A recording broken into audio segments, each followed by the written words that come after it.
Les rendez-vous de la conservation, un podcast inspirant proposé par MOOC Conservation et Youth Conservation de l'ICN. À travers des interviews d'acteurs engagés dans la conservation, nous souhaitons informer, former et inspirer tous les passionnés de la nature qui s'impliquent dans la protection de l'environnement. Bienvenue dans ces rendez-vous de la conservation.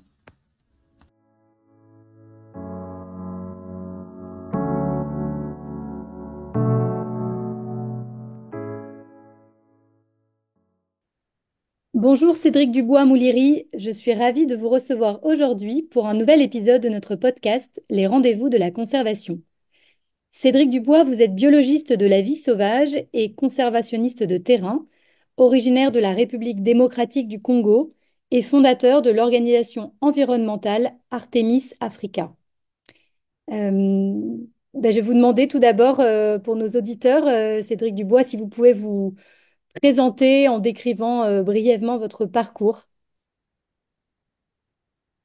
Oui, bonjour, c'est un plaisir de participer à ces échanges. En effet, je suis biologiste de la faune, conservationniste des terrains. J'ai grandi à proximité de la forêt congolaise, en RDC, où j'ai découvert en fait la beauté et la fragilité de notre environnement. Ces expériences ont éveillé à moi en fait une certaine prise de conscience par rapport à la gestion et à la protection de notre patrimoine mondial parce que durant mes premières années d'enfance, en fait, j'ai passé beaucoup plus de temps entre les parcs nationaux de Kahuzi-Biega et les parcs nationaux de Virunga, tous les deux inscrits sur la liste du patrimoine mondial, principalement en péril. J'ai donc décidé de poursuivre dans un premier temps des études en biologie à l'Université officielle de Bukavu en RDC avant d'entamer notre parcours en conservation, mais cette fois à l'Université Senghor à Alexandrie en Égypte, où je me trouve actuellement.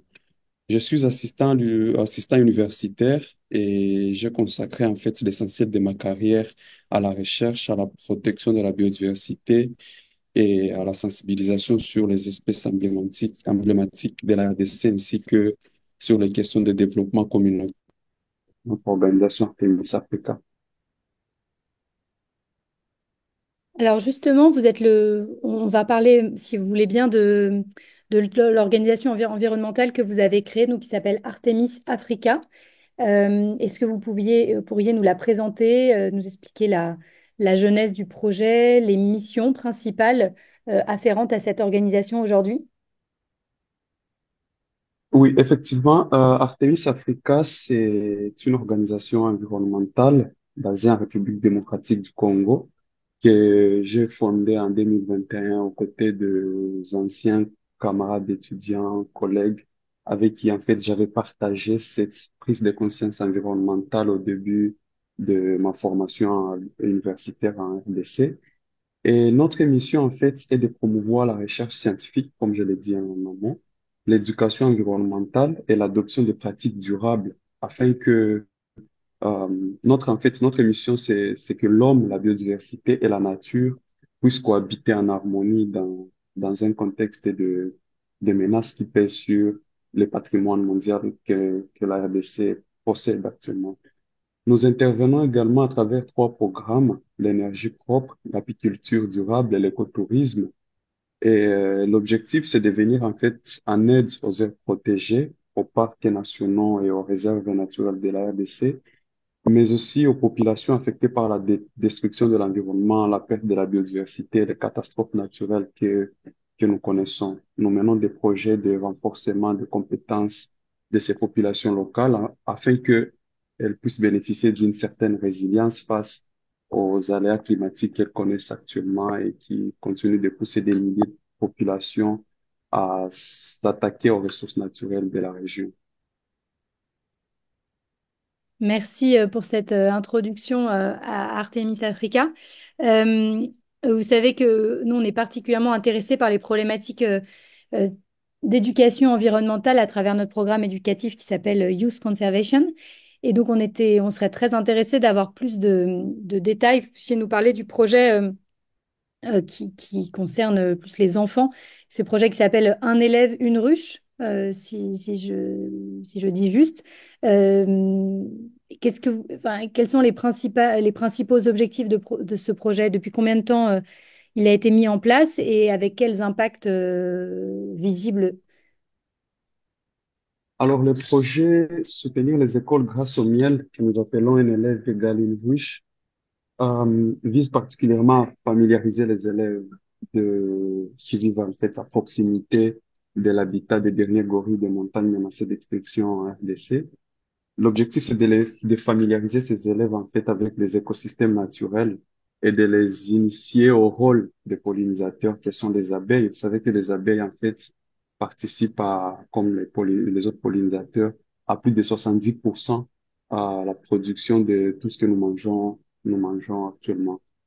Un autre objectif en fait, c'est d'optimiser la production locale du miel grâce aux ruches modernes. Pourquoi les ruches modernes? Parce que la RDC, la République démocratique du Congo, dépend principalement de la production artisanale du miel qui force les apiculteurs à détruire des pans immenses des forêts tropicales, alors que la République démocratique du Congo est le deuxième pays qui perd le plus de surface forestière dans le monde. Et c'est le pays qui, en fait, possède la plus grande part des forêts du bassin du Congo, le deuxième poumon vert de la planète.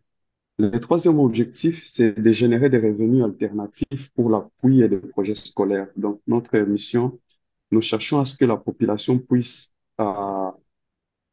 partir du miel pour bénéficier de revenus supplémentaires et puisse se détourner du braconnage et de la déforestation. En dernier lieu, nous mettons en place une filière miel durable en soutenant l'économie locale et cela permet de créer des emplois et des opportunités économiques pour les femmes et les hommes en permettant en fait à cette filière d'être à la fois inclusive et durable. Inclusive parce que c'est la première fois en fait qu'un projet apicole inclut les femmes en République démocratique du Congo et les personnes vivant avec handicap. Et ces ruches ont la particularité de résister en fait aux intempéries et à tous les aléas climatiques. Nous dotons également cette population de compétences. Nous avons formé des centaines de milliers de personnes à proximité de ces parcs nationaux afin que ces personnes puissent arrêter de s'attaquer en fait aux ressources naturelles dont regorgent ces réserves naturelles. Voilà un peu nos quatre objectifs principaux. Donc, comme je l'ai dit, familiariser les élèves avec nos écosystèmes, optimiser la production du miel, générer des revenus en plus pour ces populations locales et soutenir l'économie locale. Voilà un peu ce que nous faisons chez Artemis avec ce projet. Ouais, c'est très intéressant. Et en quoi, si on parle un peu des impacts de ce projet, en quoi l'intégration de l'apiculture dans le système éducatif aide-t-elle à sensibiliser les enfants à la conservation de la nature? Ce que nous faisons, l'intégration de l'apiculture dans les systèmes éducatifs, en fait, grâce à ces programmes, nous offrons aux écoles et aux élèves une expérience unique déjà. Ils apprennent à respecter les abeilles, à produire du miel et à comprendre l'importance des pollinisateurs pour notre écosystème. Ils apprennent à comprendre les rôles que joue une toute petite espèce comme l'abeille dans ce que nous mangeons, dans la pollinisation, dans la reforestation. Et cela passe par l'observation. Les élèves des écoles qui sont environnantes des aires protégées observent de près les abeilles, leur mode de vie, leur rôle essentiel dans la pollinisation et leur interaction avec leur environnement. Ces élèves cultivent ainsi une sorte de sentiment d'appartenance et de responsabilité envers l'environnement. Ils se sentent inclus dans les écosystèmes. Ce n'est plus de l'ego, mais c'est de l'implication. Ils ne sont plus en dehors de l'écosystème, mais ils se sentent effectivement comme des acteurs faisant partie de nos écosystèmes. Au sein de ces écoles, nous avons également des aspects d'éducation environnementale qui vont permettre à ces élèves, en fait, de manipuler directement nos ruches et de récolter du miel. Je dis nos ruches, mais c'est leurs ruches, en fait. Et ces élèves développent aussi un certain lien avec la nature et comprennent mieux les enjeux de la conservation de la nature. Donc, ce que nous prenons, c'est de l'éducation euh, par l'environnement, à l'environnement et pour l'environnement. Donc, les élèves sont sensibilisés, mais ils ont aussi l'occasion de voir, de manipuler, de toucher directement et de comprendre par le learning by doing qu'est-ce qu'est la conservation de la nature. Notre approche permet également de générer des revenus pour l'école et de soutenir de nombreux enfants qui pourraient autrement devenir des braconniers et des destructeurs de l'environnement. Et ils intègrent en fait un circuit éducatif qui est plus soutenu par les revenus issus de l'apiculture. Et là, ils sont en quelque sorte appelés à protéger cette source de revenus qui soutient en fait leur éducation.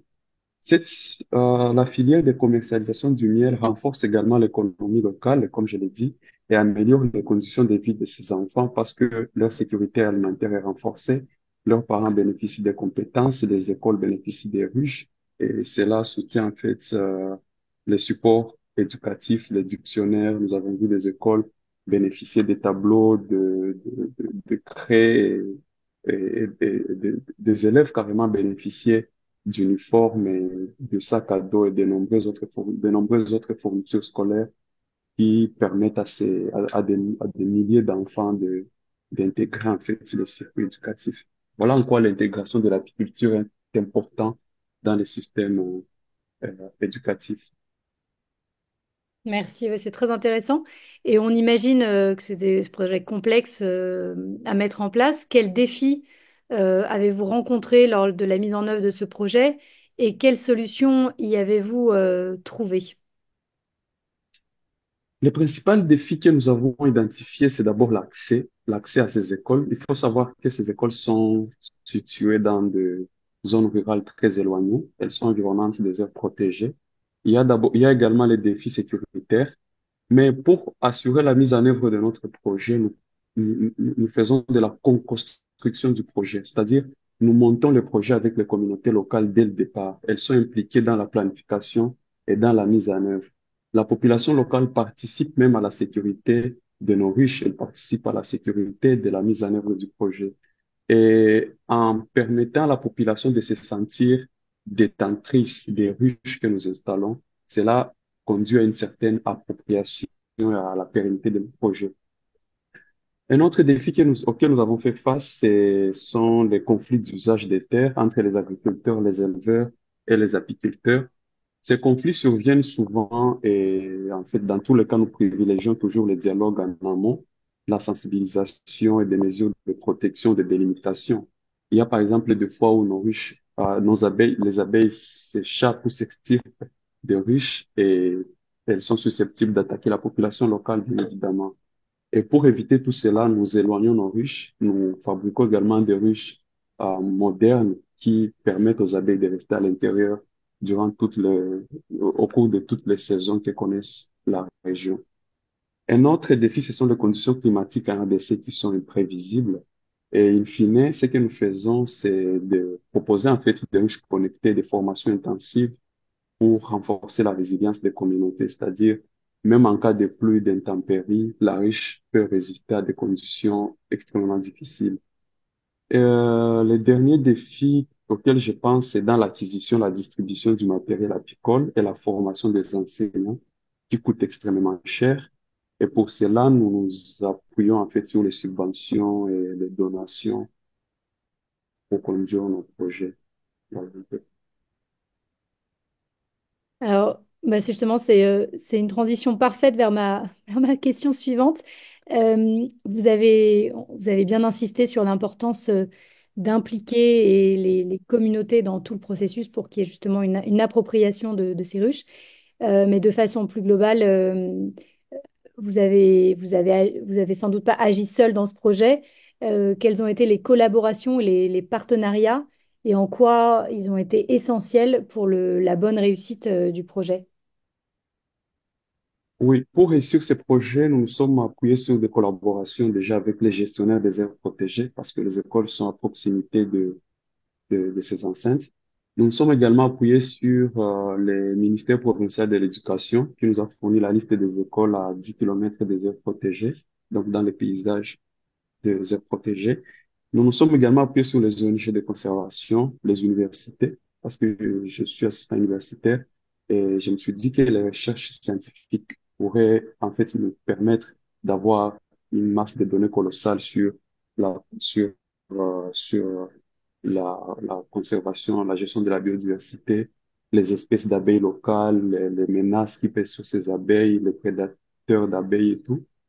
Et nous nous sommes également appuyés sur les réseaux de la Fédération des apiculteurs, la Fédération locale des apiculteurs, que nous avons essayé de mettre en relation avec des entreprises apicoles en milieu urbain. Il y a des entreprises qui vendent du miel comme un monde d'abeilles, qui vendent déjà du miel, qui commercialisent du miel, pardon, venant de l'extérieur du pays, entre autres. Et nous nous sommes appuyés sur cette entreprise pour mettre en relation les fédérations locales afin de permettre à ces fédérations locales d'avoir accès en fait au marché urbain et de plus accroître leurs compétences parce que l'entreprise peut en plus de commercialiser leur miel, former ces apiculteurs locaux à la qualité du miel, à l'analyse du miel et tout. Et ces ONG de conservation soutiennent ces apiculteurs en leur dotant du matériel et elles passent par nous, ces ONG, pour pouvoir financer ces réseaux que nous mettons en place. Nous nous sommes également appuyés sur les subventions de la coopération allemande, la GIZ, de l'OIF, entre autres, qui nous ont aidés en fait à financer ces projets et à doter en compétences ces milliers d'apiculteurs qui font partie désormais de la fédération que nous avons créée et que nous avons professionnalisée. Merci Cédric Dubois pour cette réponse très claire. Est-ce que vous auriez des conseils à donner voilà, à nos auditeurs qui nous écoutent et qui sont sans doute intéressés par entreprendre des initiatives similaires dans le domaine de la conservation, de l'apiculture en particulier et du développement communautaire au sens plus large? Est-ce que vous auriez voilà, quelques conseils à donner? Oui, je vais donner deux, trois conseils, mais les premiers, les plus importants pour moi, c'est que je pense qu'aucun projet de développement communautaire ne saurait se faire s'il n'est pas co-construit avec les principaux bénéficiaires. Il faut pas amener des projets tout faits dans les villages ou dans des projets de conservation, penser dans des bureaux et venir les implémenter sur le terrain, ça ne marchera jamais. Il faut d'abord sonder la population, il faut s'appuyer sur les données socio-économiques, notamment les données environnementales et culturelles, pour identifier quels sont les défis et les opportunités réelles dans la communauté avant de concevoir un projet de développement.